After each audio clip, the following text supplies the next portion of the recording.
말씀은 요한복음 9장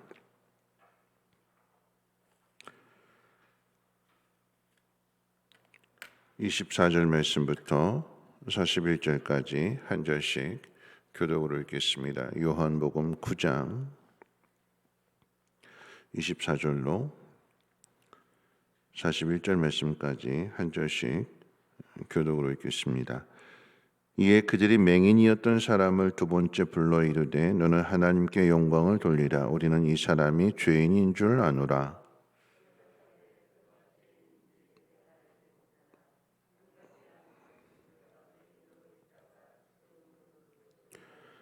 그들이 이르되 그 사람이 네게 무엇을 하였느냐? 어떻게 내 눈을 뜨게 하였느냐?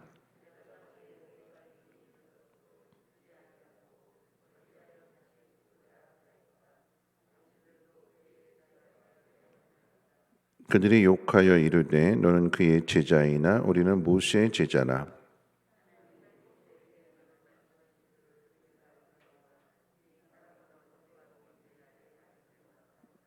그 사람이 대답하여 이르되 이상하다. 이 사람이 내 눈을 뜨게 하였으되 당신들은 그가 어디서 왔는지 알지 못하는도다.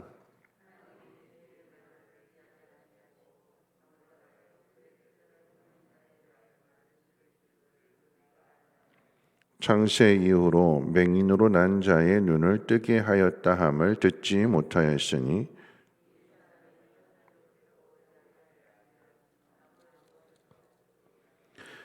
그들이 대답하여 이르되 네가 온전히 죄 가운데서 나서 우리를 가르치느냐 하고 이에 쫓아내어 보내니라.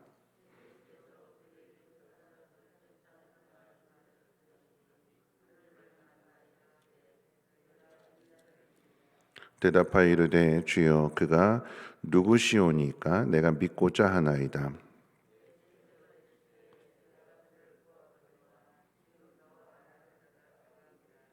이르되 주여 내가 믿나이다 하고 절하는지라.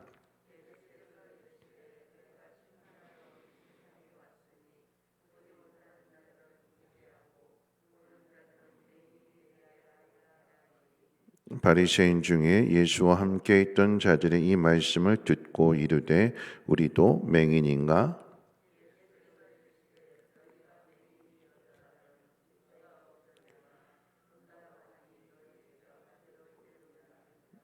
아멘. 오늘 본문 말씀을 통해서 나면서부터 앞을 보지 못했던 맹인의 눈을 고쳐주신 이 사건을 가지고 예수님께서 이 땅에 오신 목적을 가르쳐주고 계십니다. 39절 말씀 가운데 보면 내가 심판하러 이 세상에 왔으니 보지 못하는 자들은 보게 하고 보는 자들은 맹인이 되게 하려 함이라. 예수님이 이 땅을 심판하러 오셨다라고 말씀하십니다. 심판이라고 하는 것은 재판관의 공식적인 심판, 판결입니다. 어제도 축구 경기가 있었다고 하는데, 그러니까 축구 경기를 하게 되면 선수들만 있는 것이 아니라 심판이 그 경기를 진행하면서 반칙을 한 사람에게는 벌을 주고 반칙을 당한 사람에게는 프리킥이 됐던 페널티킥이 됐던 그에 따른 보상이 주어지게 됩니다. 그러니까 심판이라고 하는 것은 판결을 뜻하게 되는데, 근데 우리는 주로 이제 심판이라고 하는 단어를 생각하게 될 때는 하나님이 벌을 내리시는 멸망이나 죽음을 먼저 떠올리게 되는 거죠. 여러분, 그런데 기억해야 되는 것은 심판이 있는 곳에는 구원도 있다라고 하는 것입니다. 이스라엘 백성이 서게 된 홍해 바다는 애굽에게는 심판이 되지만 이스라엘 백성에게는 구원이 됩니다. 누가 벌을 받고 또 누가 구원을 얻는가에 대한 판결의 기준은 오늘 본문의 말씀으로 생각해 본다면 보는 곳에 있다라고 예수님 말씀하셨어요. 보는 사람은 심판을 면하게 되고 보지 못하는 사람은 심판을 당하게 됩니다. 오늘 본문의 상황으로 말씀을 드리게 될 때 예수님을 보는 사람, 즉 예수 믿는 사람은 구원을 얻게 되는 것이고 예수님을 보지 못하고 예수 믿지 않는 사람의 결국은 멸망이 되는 것입니다.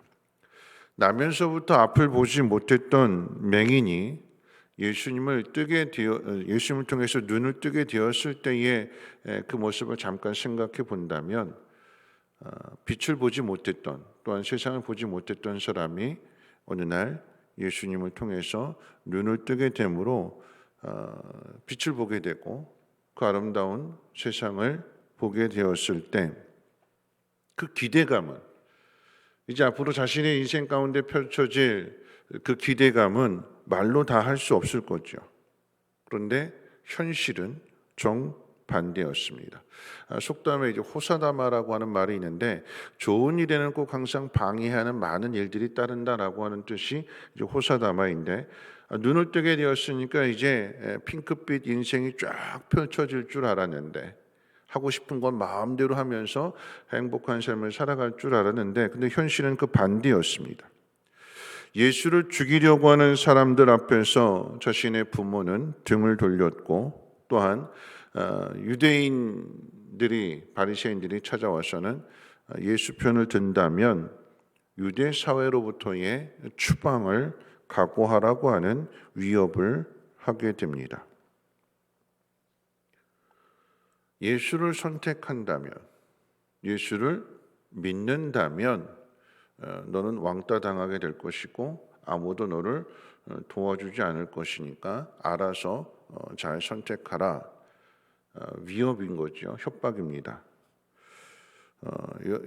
이 모습 속에서 우리는 또 이제 인간들의 죄를 보게 되는데, 바리새인들을 통해서 나타나게 되는 죄는 두 가지이죠. 죄는 관계에 있다고 했을 때 가장 먼저 하나님에 대한 죄를 생각해 본다면, 바리새인들은 오늘 본문 속에서도 입으로는 하나님께 영광을 돌리라 이렇게 이야기하면서 실제로는 하나님의 영광을 가로막는 일을 행하고 있습니다. 예수님을 죄인으로 간주하는 거죠. 안식일을 지키지 않았다라고 하는 그 이유에서 예수님이 하신 일들을 다 부정하는 것입니다. 죄인으로 몰아가서 죄인이 행한 그 어떤 일도 다 죄로 보게 되는 거예요. 그렇게 인정하지 않습니다. 그러니까 예수님 볼 수 없는 거예요. 뿐만 아니라 사람과의 관계에서도 죄가 나타나게 되는데, 맹인이 눈을 뜨게 된 것에 대하여 함께 기뻐하고 함께 축하해야 될 일인데, 근데 이 바리새인들은 내 생각과 다르다라고 해서 이 맹인, 눈 뜨게 된 이 사람을 적으로 간주합니다. 나와 생각이 다르니까 적이다. 내 편이 되지 않으면, 나를 따르지 않으면 너는 오늘부터 적이다. 내가 너를 미워하고 내가 너를 죽인다. 이런 죄가 되는 거예요. 죄가. 영적인 눈이 가려져서 자신이 행하는 일이 죄라고 하는 것을 생각하지 못하고 오히려 예수님을 죄인으로 몰아가고, 그 예수님을 통해서 고침을 받은 이 맹인 또한 죄인으로 간주하게 되는, 내가 죄인인데 내 죄는 보지 못하고 남의 죄를 자꾸 보려고 하는 것이고 정죄하려고 하는 것이고 거기에 따른 판단을 하려고 하는 것, 오늘 본문 속에서 나타나게 되는 죄입니다. 여러분, 어제 말씀 가운데 제가 믿음이라고 하는 것은 세 가지, 우리 얼굴을 통해서 표현하게 될 때 믿음은 듣는 것이고 또한 보는 것이고 말하는 것이라고 했는데, 오늘 본문의 내용 가운데 그 모든 것이 다 나타나게 됩니다. 들음으로부터 시작이 되어야 되는데, 바디메오하고는 다르게 오늘 본문에 등장하는 이 맹인은 예수님에 대한 소문을 듣고 나온 것이 아니라 구걸하고 앉아 있는데, 예수님이 제자들과 함께 지나가시다가 제자들의 질문을 통해서 예수를 만나게 되고 그래서 고침받게 된 거예요. 그러니까 들음에서 시작이 되지 않았고, 오늘 이 맹인에게 있어서는 보는 것으로부터 시작이 됐어요. 예수님께서 우리에게 믿음을 가르쳐 주실 때에 오늘 이 본문에 드러난 사건이 일어나게 된 배경을 보면, 예수님이 말씀을 가르쳐 주시고 그 말씀에 따르는 여섯 번째 표적으로서 지금 기적을 나타내 주신 거잖아요. 그러니까 말씀이 진리다, 사실이다라고 하는 것을 맹인의 눈을 뜨게 해준 것을 통해서 생명의 빛으로 오신 예수님을 드러내시는 거예요. 가르쳐 주시는 거예요. 그러면 그 일을 경험하게 됐을 때 예수님이 누구신가를, 또 하나님 어떤 분이신가를 말해야 되는 거죠. 그런데 예수님께서 말씀하시고 표적을 보여주셨음에도 불구하고 이 모든 과정을 지켜본 바리새인들은 하나님께 영광을 돌리지 않습니다. 오히려 말하지 말라고 그래요. 자꾸 되묻습니다. 너 어떻게 해서 고침받았느냐? 그랬더니 이 맹인이 뭐라고 이야기하는가? 내가 그렇게 이야기했는데 듣지 못하였습니까? 가르쳐 줬는데도 믿지 않는 거예요. 받아들이지 않는 거죠. 반면에 이 맹인에게 있어서 믿음이 어떻게 생기는가? 듣지 못하였지만 예수님께서 이 맹인의 눈을 뜨게 해주심으로 인하여 예수님이 어떤 분이신지를 먼저 보게 된 거예요. 그리고 나서 앞을 보지 못하는 상태에서 누군가 나에게 왔고 침을 뱉었고 진흙을 이겨서 자신의 눈에 발라주면서 실로암에 가서 씻으라 했기 때문에 예수님이 어떻게 생겼는지 어떤 분인지 알지 못하는 상태에서 듣고 가서 순종함으로써 그래서 눈을 뜨게 되고 보게 된 거죠. 경험하게 된 거예요. 예수님 어떤 분이신가를. 그랬을 때에 이 예수님을 경험하게 된 이 사실들로 인하여서 예수님이 어떤 분이신가를 믿게 되는 것이고, 그리고 오늘 본문을 통해서 예수님이 내가 그다라고 이야기했을 때에 내가 믿나이다 입으로 시인하게 되는, 이런 믿음이라고 하는 것은 듣고 보고 말하는 거라고 그랬어요. 오늘 이 맹인은 자신에게 주어진 일들, 세상적인 눈으로 본다라고 하면 불행한 일이었어요. 나면서부터 맹인으로 살아야 했고, 그런 과정 가운데 예수를 만나게 되었고 예수를 믿게 되었을 때 이제 좋은 미래가 펼쳐질 거야 그렇게 생각했는데 현실은 어려움이었어요. 핍박이었습니다. 그런데 오히려 그것이 복이 되지요. 왜냐하면 이 맹인이 결단하게 되는 것입니다. 세상을 따를 것이냐 아니면 예수를 따를 것이냐의 이 선택의 상황 속에서 예수를 보았기에, 예수를 믿었기에 나는 예수를 따르겠노라고, 그래서 영적인 눈이 열려지게 되는 것이며 하나님 우리에게 주시는 그 놀라운 구원의 은혜를 받게 되는 거죠. 어떤 사람이 복이 있는가를 한번 생각해 봅니다. 오늘 맹인의 이 상황 속에서 어떤 사람이 복이 있는가? 복이 있는 사람에 대하여 마태복음 5장에서는 우리에게 이렇게 가르쳐 줍니다. 심령이 가난한 자는 복이 있나니 천국이 저희 것이며, 애통하게 되는 자는 복이 있나니 그들은 위로를 받을 것이다. 온유한 자는 복이 있나니 그들이 땅을 기업으로 받을 것이고, 의에 줄이고 목마른 자는 복이 있나니 그들이 배부름을 얻을 것이다. 긍휼히 여긴 자는 복이 있나니 긍휼히 여김을 받을 것이며, 마음이 청결한 자는 복이 있나니 하나님을 볼 것이다. 화평하게 하는 자는 복이 있나니 그들이 하나님의 아들이라 일컬음을 받을 것이며, 의를 위하여 박해를 받은 자는 복이 있나니 천국이 그들의 것입니다. 나로 말미암아 너희를 욕하고 박해하고 거짓으로 너희를 거슬러 모든 악한 말을 할 때에는 너희에게 복이 있나니 기뻐하고 즐거워하라. 하늘에서 너희의 상이 큽니다. 세상적인 눈으로 보면 앞에 있는 조건들은 다 불행의 조건인데, 그런데 믿음의 눈으로 보게 된다라고 하면 심령이 가난한 사람, 자신의 힘으로 아무것도 할 수 없다라고 하는 것을 깨닫는 그 사람은 천국을 소유하는 사람이 될 것이며, 울 수밖에 없는 사람, 그런데 그 사람은 하나님의 위로를 얻는다. 마음이 깨끗한 사람은 천국을 본다. 하나님을 본다.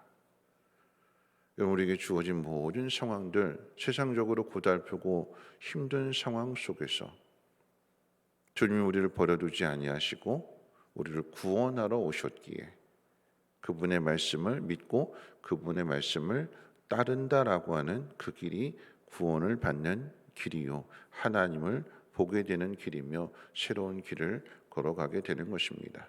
우리 앞에 그 어떤 어려움과 위협이 있다 할지라도 오늘 이 맹인이 예수님이 어떤 분이신지를 알고 세상의 그 위협 앞에서도 예수님을 부인하지 않고 시인했던 것처럼 어떤 상황 속에서도 예수님을 시인하고 우리의 입으로 믿음을 선포하며 하나님 앞에 영광 돌릴 수 있는 귀한 날 되시기를 주님의 이름으로 부탁을 드립니다. 우리 찬송가 406장 찬송 들으신 후에 함께 통성으로 기도하겠습니다.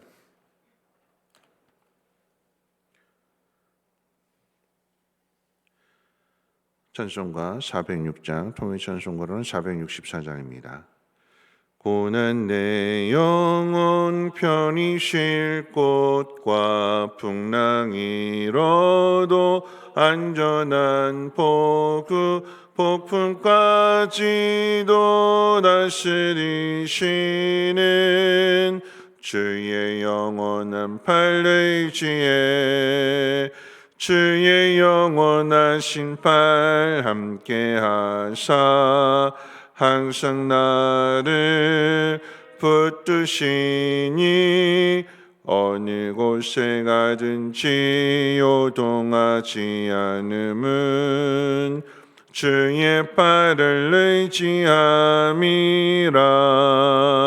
세상 친구들 나를 버려도 예수는 함께 동행함으로 주의 은혜가 충만하니니 주의 영원한 팔 의지에 주의 영원하신 팔 함께하사 항상 나를 붙드시니 어느 곳에 가든지 요동하지 않음은 주의 팔을 의지함이라. 나의 믿음이 연약해져도 미리 예비한 힘을 주시며 위태할 때도 안보하시는